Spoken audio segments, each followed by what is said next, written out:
This is the incline press. On the incline press, if you're at the gym, they should have this set up for you. If you don't, if you're at home, you can always just sit on the chair and use dumbbells as a substitute. And then you can seat it flat like this, or seat it like this, just straight up. This is the incline press with a straight bar. But you can always perform it with a dumbbell, like this, one at a time, or together. Okay, you can alternate it, or both together. So this is the incline press. I'm going to demonstrate the straight bar, assuming you're using the straight bar at home or at the gym. So with the bar, lift the bar up first, and I'll show you where you should grip the bar.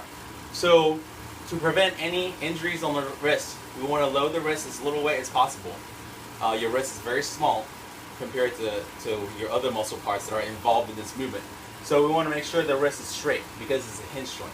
So what we're going to do is we're going to lower the bar and make sure your wrist is straight on the bottom, where it's the hardest part to exert force during an incline press.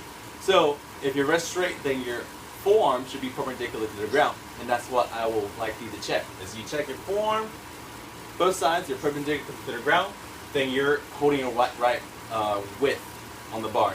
If you are holding it all the way out here, then my forearm isn't perpendicular to the ground and my wrist is bent this way. Okay? If I'm taking really narrow grip with my elbow out, then my wrist is holding it like that, which is not very healthy during an incline press.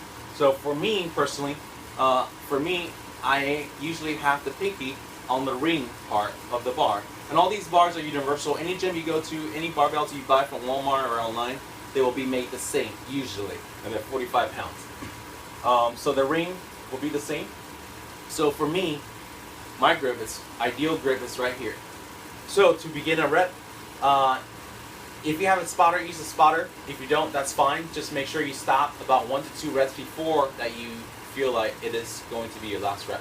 This is a movement where the bar is above your face, so don't max out without a spotter.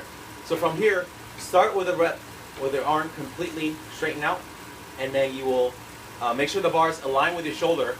It's not here, it's not here. Make sure it's aligned with your shoulder, not with your eyesight. Most people have it aligned with their eyes, but it is your shoulder that's lifting the bar, not your face.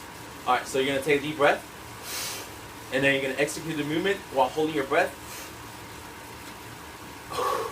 You will have that bar touch your chest. It doesn't have to shoot right back up.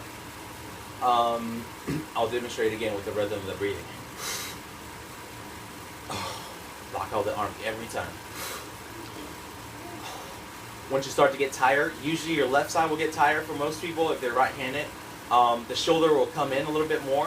What people will do is have this bar shift all the way to the right so that the right side is longer and the left side is shorter to the center of the body, making it a more efficient lift for someone whose left side is fatigued. So what's going to look like when you start to get tired, which is when you want to rack the bar, even if you haven't met your number, it's right here, and you start to get tired, you're going to look like this. And then if you have a top view, then the bar will actually shift to look like this, okay?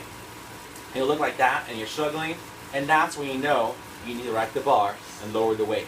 Either that, or continue with the reps by having your left hand go out a little bit. Then you're already making the left side a little bit easier on your left side that's more fatigued. And then you can continue doing this, and then finish the rep. And when you're done, just go against the wall and go down, instead of trying to rack the bar one at a time. Okay. Okay. Then make these walls back here for you to slam on it. Boom. So you know for sure you got it. And then lower the weight.